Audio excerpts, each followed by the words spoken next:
Assalamualaikum warahmatullahi wabarakatuh. Waalaikumsalam warahmatullahi wabarakatuh. Selamat pagi anak-anak ibu. Bagaimana kabarnya hari ini? Pagi Bu, Alhamdulillah baik Bu. Syukurlah. Apa udah sarapan nih anak-anak ibu? Belum Bu, Kenapa belum? belum belum aja belum pingin aja sarapan dulu. Begitu. Apa Ananda ibu sudah kenal dengan ibu? Belum Bu. Kalau belum, kita perkenalan dulu ya. Iya Bu. Perkenalkan, nama Ibu Sonya Sipani, biasa dipanggil dengan Ibu Sonya. Silakan Ananda Ibu juga memperkenalkan diri karena ini pertemuan kali pertama kita ya. Iya Bu. Silakan dimulai. Perkenalkan nama saya Nadila, bisa panggil saya dengan Dila. Hai Dila. Selanjutnya, Perkenalkan nama saya Usman Rasuna, biasa dipanggil Iwan Bu. hai Iwat. Selanjutnya, siapa lagi? Nama saya Alfazio, bisa dipanggil Zio. Oh, Zio. Eh, Ananda Ibu tahu nggak kenapa Ananda Ibu kumpulkan di WA seperti ini? Tidak Bu. Baiklah, Ibu akan menjelaskan sedikit tentang kegiatan yang akan kita lakukan pada hari ini ya. Kita akan melakukan bimbingan kelompok. Di dalam BK ada namanya itu bimbingan kelompok. Siapa yang tahu apa itu bimbingan kelompok?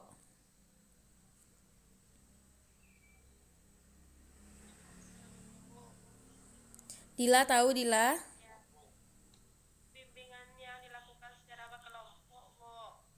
Bagus. Apa Zio tahu?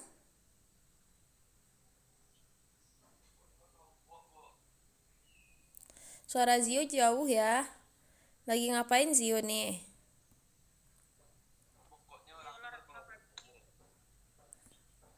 Baiklah, Ibu akan menjelaskan apa itu bimbingan kelompok.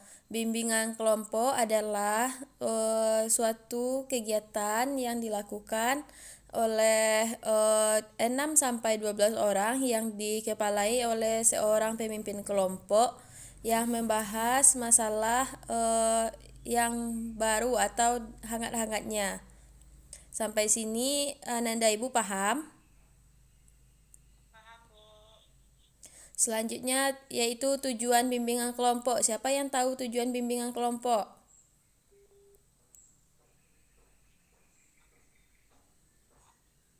Saya Bu, Iya Dila. kan tadi Ibu bilang bahwasannya bimbingan kelompok itu adalah membahas suatu permasalahan yang sedang hangat dibicarakan. Jadi tujuannya yaitu untuk memecahkan permasalahan yang sedang hangat dibicarakan tersebut Bu. Atau bisa disebut dengan mencari solusi dari permasalahan yang sedang kita bahas. Bagus sekali jawaban dari Dila. Ada yang ingin menambahkan? Yang mana Bu? Tujuan bimbingan kelompok Zio. Tujuannya yang paling utama itu mendapatkan informasi dari teman yang lain Bu. Bagus sekali Zio. Baiklah akan Ibu perjelas sedikit tentang tujuan dari bimbingan kelompok ya. Yang pertama mendapatkan informasi terbaru yang dibahas di dalam kelompok tersebut. Yang kedua mendapatkan teman baru atau pengalaman baru tentang kegiatan yang dilakukan. Mungkin itu tujuannya. Sekarang manfaatnya, ada yang tahu apa manfaatnya bimbingan kelompok tersebut dilakukan? Tidak Bu. Baiklah Ibu jelaskan ya, manfaat dari bimbingan kelompok itu kita dapat mengetahui apa saja masalah-masalah yang sedang hangat-hangatnya yang diperbincangkan. Dan juga Kita mendapatkan pengalaman seperti kita mengetahui apa permasalahan yang sedang dibahas, mendapatkan teman baru juga, dan mengetahui nilai-nilai plus dari masalah yang kita bahas di dalam kelompok tersebut. Selanjutnya di dalam bimbingan kelompok ini ada azas. Ada yang tahu apa saja azas dari bimbingan kelompok? Belum tahu Bu, soalnya kami baru ini melakukan bimbingan kelompok. Baiklah, Ibu jelaskan ya. Yang pertama, azas dalam bimbingan kelompok itu ada azas kerahasiaan. Semua anggota yang ada di dalam kelompok tersebut harus menjaga rahasia dari pembahasan yang kita bahas. Tidak boleh mentang-mentang kita sekarang melakukan bimbingan kelompok, nanti kita membicarakannya di belakang ataupun memberitahu orang lain. Itu tidak boleh ya, Ananda. Selanjutnya, azas kesukarelaan. Azas kesukarelaan itu semua anggota kelompok eh, mau hadir dan mengikuti kegiatan yang sedang dilakukan. Yang ketiga yaitu azas kenormatifan. Semua anggota kelompok harus adil di dalam pembahasan yang sedang dibahas di dalam kelompok. Dan azas keterbukaan. Yang terakhir ya, semua anggota kelompok harus terbuka tentang pembahasan yang dibahas. Misalnya sekarang sedang melakukan atau membahas tentang suatu masalah yang dibicarakan oleh si A. Nanti jangan malu-malu ya Ananda untuk membicarakannya.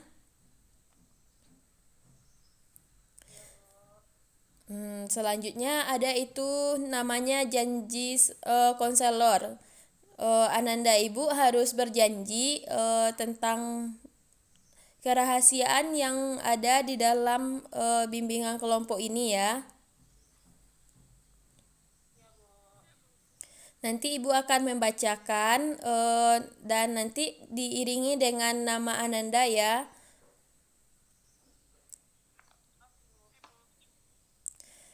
Janji konselor. Saya sebut nama Ananda. Siapa?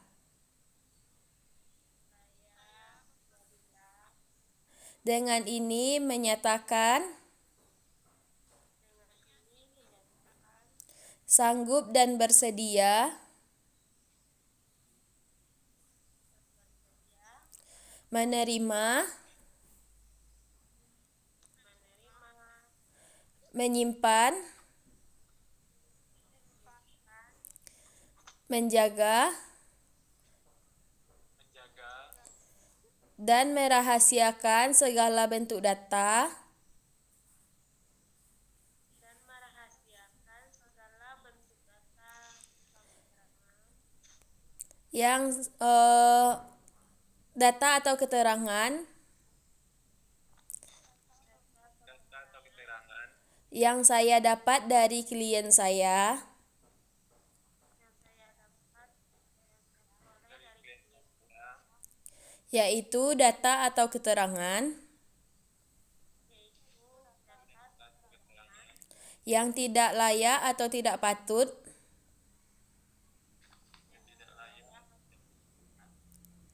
diketahui oleh orang lain.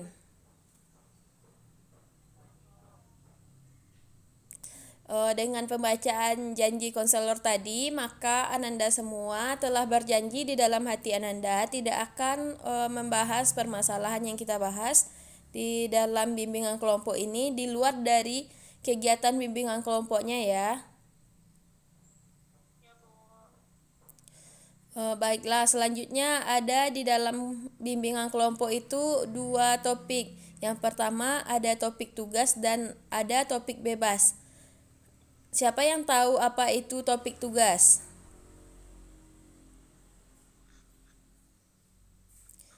Dila tahu, Dila?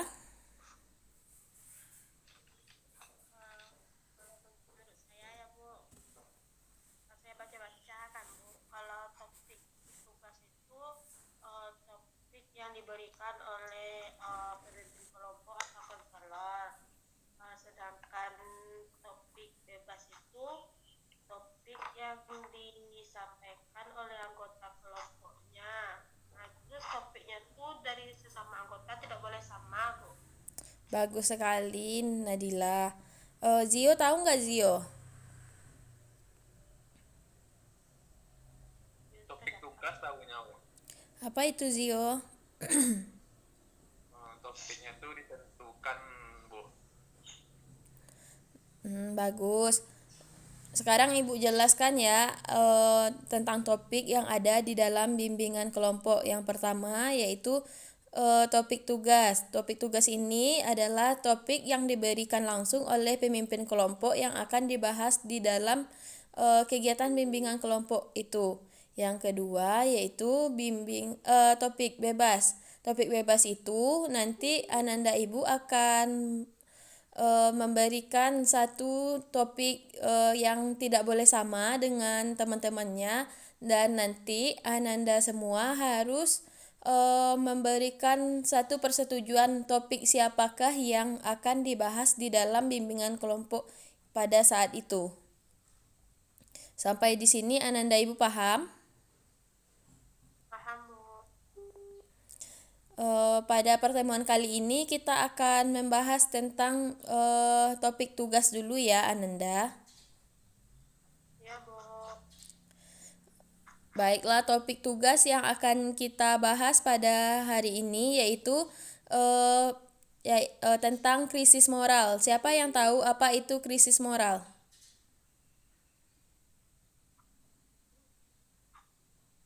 Tahu, Bu. Belum tahu, Bu. Tahu atau nggak tahu, Iwat? Nggak tahu.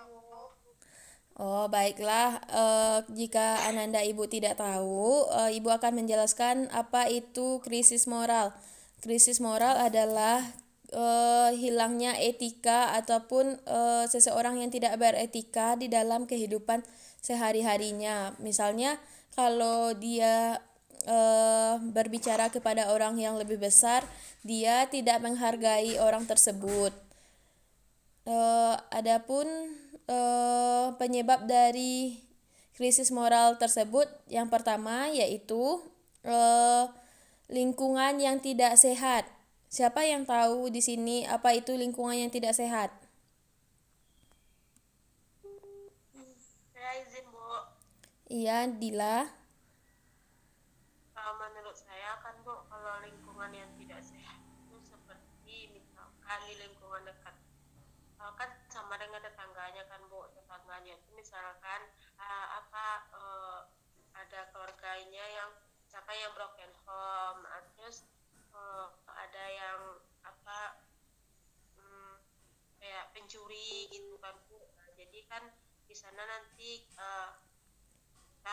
pasti ada ikut-ikutan gitu, Bu. Iya, bagus sekali Dila. Selanjutnya ada nggak yang tahu lingkungan yang tidak sehat itu yang seperti apa?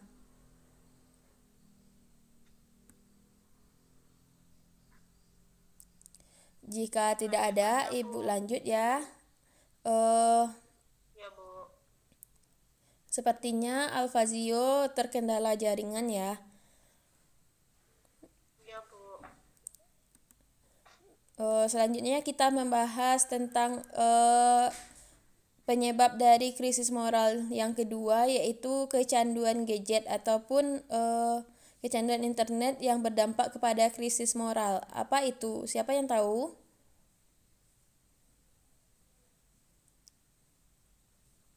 Ya, Bu. Iya, Dila.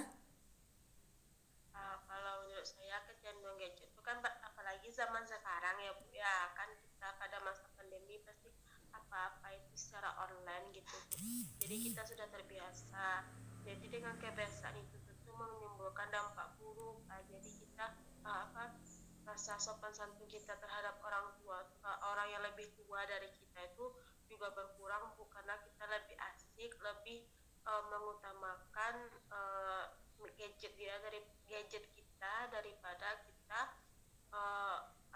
sopan santun kepada orang yang lebih tua. Bagus sekali Dila. Ibu perjelas sedikit ya. Eh, Ya Bu. Penyebab krisis moral melalui gadget itu yang pertama, di Google itu kan kita tidak tahu apa yang bisa dilihat kan. Ada banyak dampak negatif dari Google tersebut. Baik Google, YouTube, WA pun banyak juga penyebab negatifnya.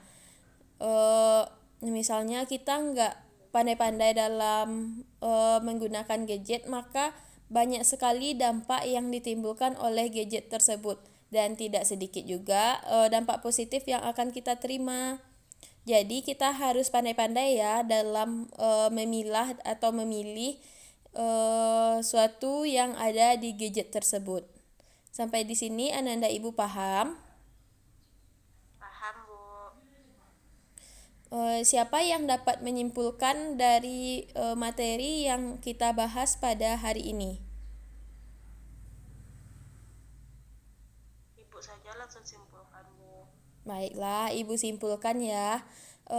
Krisis moral tersebut adalah eh, kurangnya beretika seseorang dalam kehidupan sehari-harinya, yang penyebabnya yaitu lingkungan sosial yang tidak baik dan penggunaan gadget yang kepada nilai negatifnya yang lebih tinggi. Mungkin itu yang dapat Ibu bahas pada hari ini. Apa Ananda Ibu masih semangat nih dalam melakukan bimbingan kelompok ini? Apa Bu? Bagaimana Bu? Apa Ananda Ibu masih semangat nggak di dalam melakukan bimbingan kelompok ini? Masih Bu. Baiklah, pada pertemuan minggu depan kita akan membahas tentang topik bebas ya Ananda. Diharapkan semua Ananda memilih satu topik yang akan dibahas di dalam suatu kelompok. Jadi Ananda harus mencari topiknya terlebih dahulu ya yang akan Ibu tagih pada minggu depan. Ya Bu. Oke. Baiklah, jika ada nggak yang mau bertanya tentang krisis moral yang kita bahas pada pertemuan kali ini? Tidak Bu. Jika tidak ada, Ibu tutup ya pertemuan kita pada hari ini. Jika ada kata-kata yang salah, mohon dimaafkan. Ibu sudahi. Assalamualaikum warahmatullahi wabarakatuh. Waalaikumsalam warahmatullahi